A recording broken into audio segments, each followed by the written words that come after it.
শেরে খুদা হজরত আলী রাদিয়াল্লাহু তাআলা আনহু একটি যুদ্ধে তার হাতে থাকা জুলফিকার তলোয়ার, যা আল্লাহর পক্ষ হতে শ্রেষ্ঠ শক্তিশালী একটি তলোয়ার, এই তলোয়ার দিয়ে তিনি 20,000 জিনকে কেন হত্যা করেছিলেন?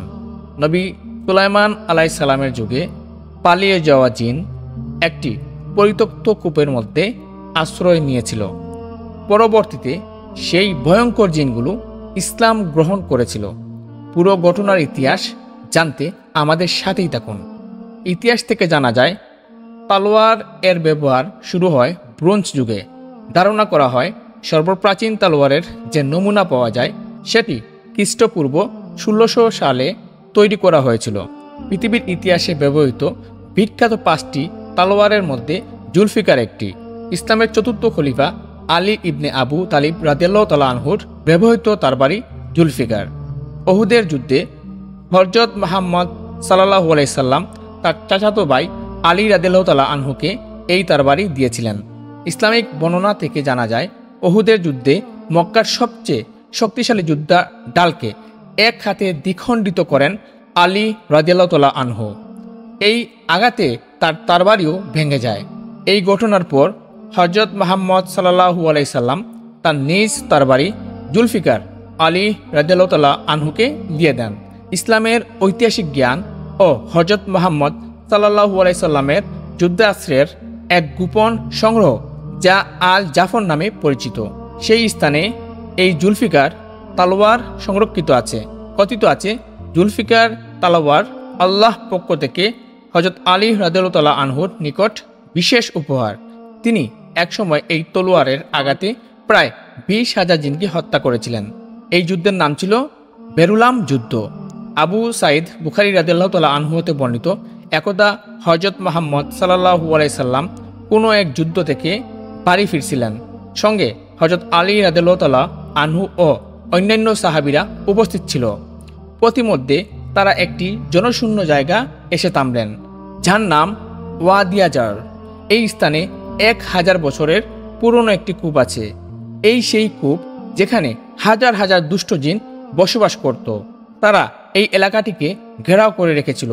ইতিহাস থেকে জানা যায়, এই জিনের দল একই স্থানে হযরত সুলাইমান আলাইহিস সালামের 1000 সৈন্যকে এই স্থানে হত্যা করেছিল। তারা সেই সমস্ত জিনের যারা হযরত সুলাইমান আলাইহিস সালামের বর্ষতা স্বীকার করে নেয়নি, বরং তারা সবসময় ইসলামের বিরুদ্ধে কাজ করত।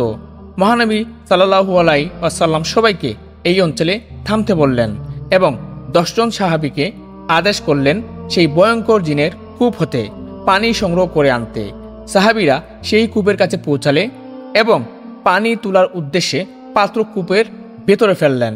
ঠিক তখনই এক ভয়ঙ্কর জিন হুঙ্কার দিয়ে বের হয়ে আসলো। সেই জিনের আগমন বনে আগুন লেগে গেল এবং মাটি কাঁপতে লাগলো। সাহাবীরা বয়ে ফিরে আসলেন, কিন্তু আবুল আস রাদিয়াল্লাহু তাআলা আনহু ছিলেন অত্যন্ত সাহসী। তিনি সামনে এগিয়ে গেলেন এবং পুনরায় পানি তোলার উদ্দেশ্যে কূপে পাত্র নিক্ষেপ করলেন। সেই ভয়ঙ্কর জিন আবারও বেরিয়ে আসলো এবং আবুল আস রাদিয়াল্লাহু তাআলা আনহুকে নৃশংসভাবে হত্যা করল। এই দৃশ্য দেখে সমস্ত সাহাবীরা মহানবী সাল্লাল্লাহু আলাইহি ওয়াসাল্লামের নিকটে চলে গেলেন এবং সমস্ত ঘটনা ব্যক্ত করলেন। সবকিছু শুনে মহানবী সাল্লাল্লাহু আলাইহি ওয়াসাল্লাম হযরত আলী রাদিয়াল্লাহু তাআলা আনহুকে আদেশ করলেন জিনদের সাথে মোকাবিলা করার জন্য। আলী রাদিয়াল্লাহু তাআলা আনহু যেন এই আদেশের অপেক্ষায় ছিলেন। মহানবী সাল্লাল্লাহু আলাইহি ওয়াসাল্লাম আল্লাহর দরবারে আলী রাদিয়াল্লাহু তাআলা আনহুর জন্য দোয়া করতে লাগলেন। বললেন, হে আল্লাহ তাআলা, আপনি সকল বারের ন্যায় আলীকে যুদ্ধের সফলতা দান করুন। হযরত আলী রাদিয়াল্লাহু তাআলা আনহু সেই কূপের নিকট পৌঁছালেন। তখনই এক শক্তিশালী জিন বের হয়ে আসলো এবং বলল, তোরা এখনো এই স্থান ত্যাগ করিসনি? হযরত আলী রাদিয়াল্লাহু তাআলা আনহু সেই জিনকে যুদ্ধের জন্য আহ্বান করলেন। জিন ও আলী রাদিয়াল্লাহু তাআলা আনহুর মাঝে যুদ্ধ লেগে গেল। হযরত আলী রাদিয়াল্লাহু তাআলা আনহুর হাতে ছিল জুলফিকার তলোয়ার। তিনি জুলফিকার তলোয়ারের আঘাতে সেই জিনকে কেটে টুকরো টুকরো করে ফেললেন। এই দৃশ্য দেখে কূপের ভিতরে অবস্থানকারী হাজার বছরের পুরনো জিনেরা একে একে সকলে বের হয়ে আসতে লাগলো। তাদের ভয়ঙ্কর চেহারা দৃশ্যমান হলো। জমিন আকাশ যেন কাঁপতে লাগলো তাদের হুঙ্কারে। বনে আগুন লেগে গেল। পাখিরা বয়ে অন্যত্র গমন করতে লাগলো। হযরত আলী রাদিয়াল্লাহু আনহু এসব দেখে কোরআনের আয়াত পড়তে শুরু করলেন। এতে বনের আগুন নিভে গেল এবং পরিবেশ শান্ত হলো। জিনগুলো কোরআনের আয়াত সহ্য না করতে পেরে পুনরায় কূপে আশ্রয় নিল। এরপর হযরত আলী রাদিয়াল্লাহু আনহু আবার কূপে পানির পাত্র ফেললেন। পুনরায় একই ঘটনা পুনরাবৃত্তি ঘটল। আলী রাদিয়াল্লাহু আনহু আবারও একটি জিনকে জুলফিকার তলোয়ারের সাহায্যে কেটে দ্বিখণ্ডিত করে ফেললেন।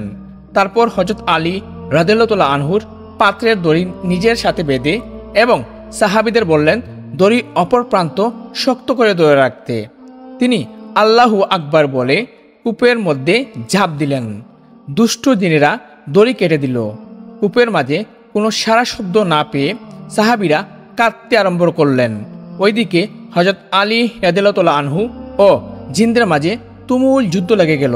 ইতিহাসবিদ বলেন সেই দিন হযরত আলী রাদিয়াল্লাহু আনহু জুলফিকার তলোয়ার দিয়ে প্রায় 20,000 জিনকে হত্যা করেছিলেন, যারা হযরত সুলাইমান আলাইহিসসালামের সময় থেকে হাজার হাজার বছর এই কূপে বসবাস করেছিল। পুরো এলাকাকে নিজেদের আস্তানা বানিয়ে রেখেছিল। তাদের মাঝে কিছু সংখ্যক জিন চিৎকার করে হযরত আলী রাদিয়াল্লাহু আনহুর নিকট প্রাণ ভিক্ষা চাইছিল। সেই তীব্র চিৎকারের আওয়াজ শুনে উপরে অবস্থানকারী সাহাবীদের মুখে হাসি ফুটে উঠল। আলী রাদিয়াল্লাহু আনহু জিনদের 3 কালেমা পড়িয়ে মুসলমান বানিয়ে দিলেন এবং তাদের মধ্যে একজনকে দলনেতা বানিয়ে দিলেন। কথিত আছে বেঁচে যাওয়া সকল জিন পরবর্তীকালে ইসলামের সেবায় নিজেকে নিয়োজিত করেছে।